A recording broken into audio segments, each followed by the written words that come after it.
Assalamualaikum warahmatullahi wabarakatuh. Saya Muhammad Al-Murtadha, mahasiswa aktif Universitas Pamulang, akan mempresentasikan sebuah mata kuliah dari pertemuan pertama sampai pertemuan ke-12. Komputer. Komputer berasal dari bahasa Inggris, yaitu compute, yang berarti menghitung, dan computing berarti mengoperasikan atau menggunakan mesin untuk melakukan proses perhitungan. Jadi, pada mulanya, komputer itu dibuat untuk melakukan proses perhitungan dan berkembang menjadi multifungsi seperti sekarang ini.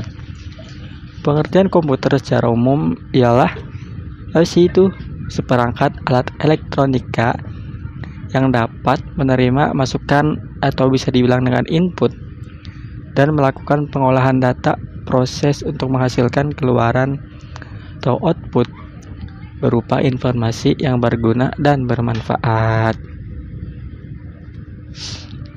Terdapat generasi perkembangan komputer. Yang pertama yaitu generasi 1. Bermula dari tahun 1951 sampai dengan 1958.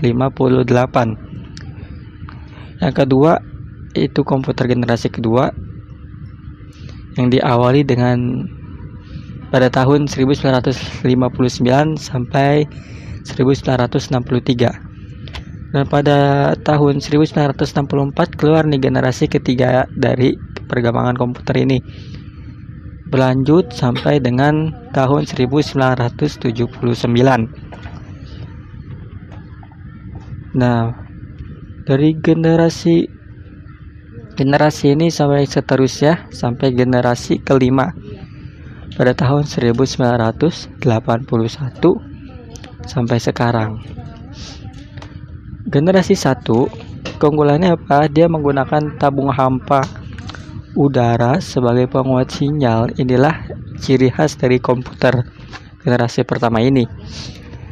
Yang kedua ada apa sih? Yang kedua itu menggunakan punch card sebagai alat input data dan penyimpanan informasi. Dan kelemahannya yaitu ukuran tabung hampa udara yang sangat besar sehingga secara fisik ukuran komputer juga besar dan berat. Contohnya seperti ENIAC dan UNIVAC. Pada generasi kedua menggunakan teknologi sirkuit berupa transistor dan dioda sebagai elemen utama untuk mengolah data menggantikan tabung hampa udara, dan sudah menggunakan operasi bahasa pemrograman tingkat tinggi seperti Fortran dan COBOL. Terus apalagi nih keunggulannya? Selanjutnya keunggulannya seperti kapasitas memori utama dikembangkan dari magnetic core storage.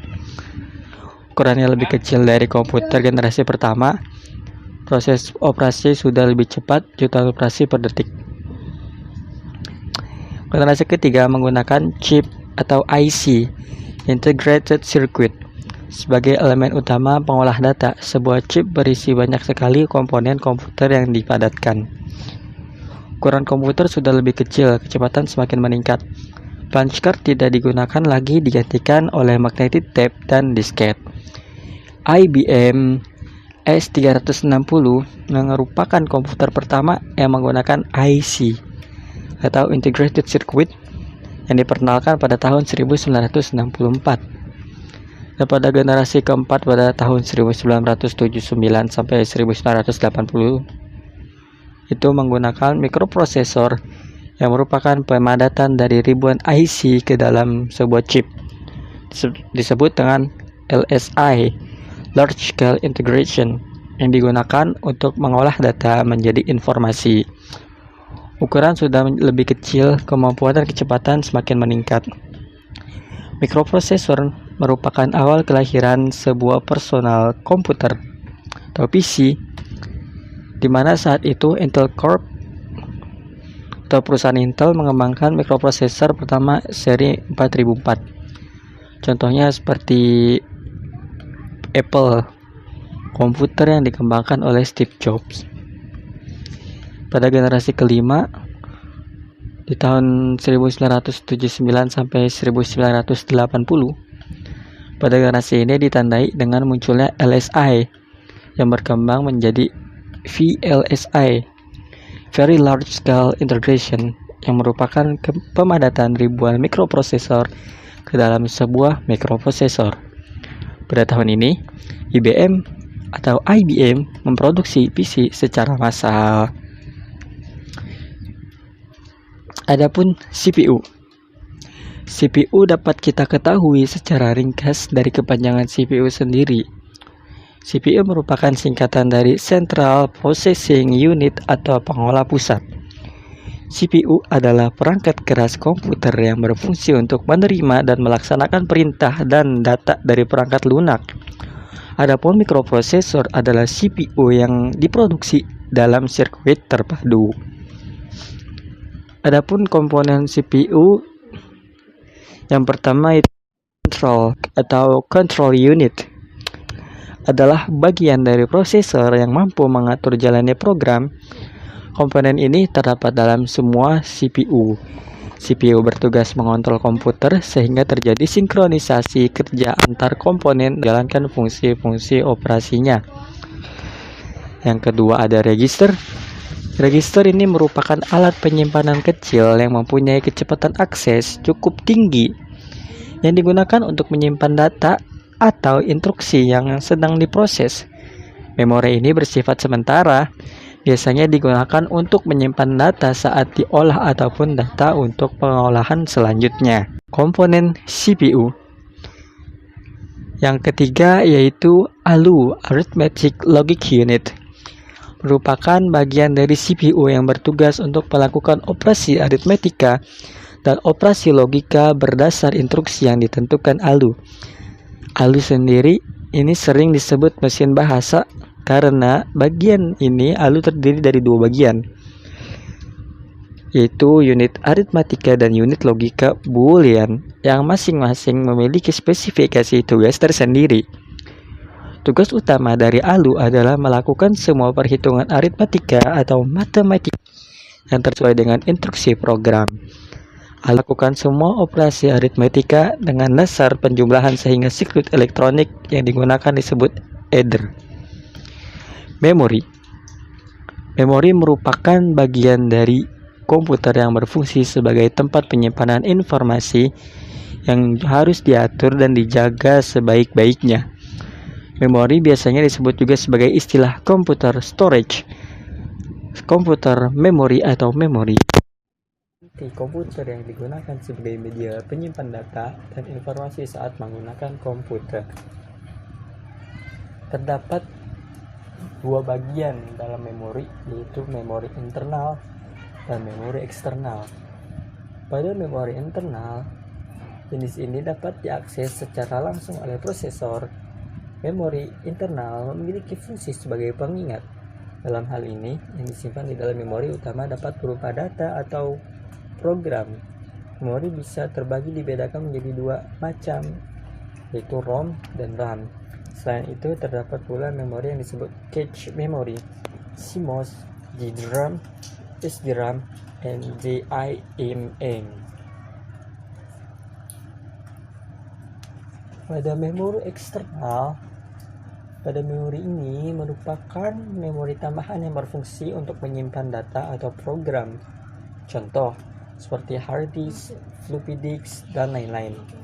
Hubungan antara cache memory, memori utama, dan konsep dasar memori eksternal adalah menyimpan data bersifat tetap non-volatile, baik pada komputer aktif atau tidak. Memori eksternal bisa disebut juga sebagai memori perangkat keras untuk melakukan operasi penulisan, pembacaan, dan penyimpanan data di luar memori utama. Input. Unit ini berfungsi sebagai media untuk memasukkan data dari luar ke dalam suatu memori dan prosesor untuk diolah guna menghasilkan informasi yang diperlukan. Contoh input yakni seperti keyboard, mouse, touchpad, light pen, graphic pads, dan lain sebagainya. Adapun output adalah proses menghasilkan data dalam bentuk berbagai media. Contohnya seperti monitor, printer, speaker, headphone, proyektor, dan sebagainya. Sistem bilangan dan kode. Terdapat bilangan-bilangan dan kode pada komputer, yakni ada bilangan desimal, biner, oktal, hexadesimal, BCD, ancestry, kode Gray, dan lain sebagainya. Yang bisa kita lihat pada gambar berikut. Contohnya seperti ini. Sistem operasi adalah software yang bertugas untuk mengatur atau mengontrol manajemen hardware serta operasi-operasi dasar sistem, termasuk menjelaskan software aplikasi Office, aplikasi desain grafis, aplikasi multimedia, dan lain sebagainya. Generasi perkembangan sistem operasi diawali pada generasi pertama pada tahun 1945 sampai dengan 1955. Itu Vacuum Tubes and Flipboards. Lanjut kepada generasi kedua yang diawali pada tahun 1955 sampai dengan 1965. Yang ketiga, keluarlah generasi ketiga nih, yaitu pada tahun 1965 dan 1980, yakni IC and Multiprogramming. Dan keempat itu generasi keempat pada tahun 1980 hingga sekarang yang kita kenal sebagai PC. Pada sistem operasi juga terdapat berbagai macam tuh. Salah satunya adalah Linux.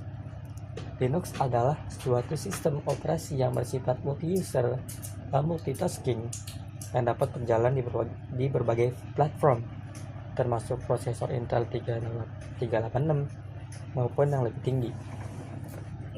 Pada basis data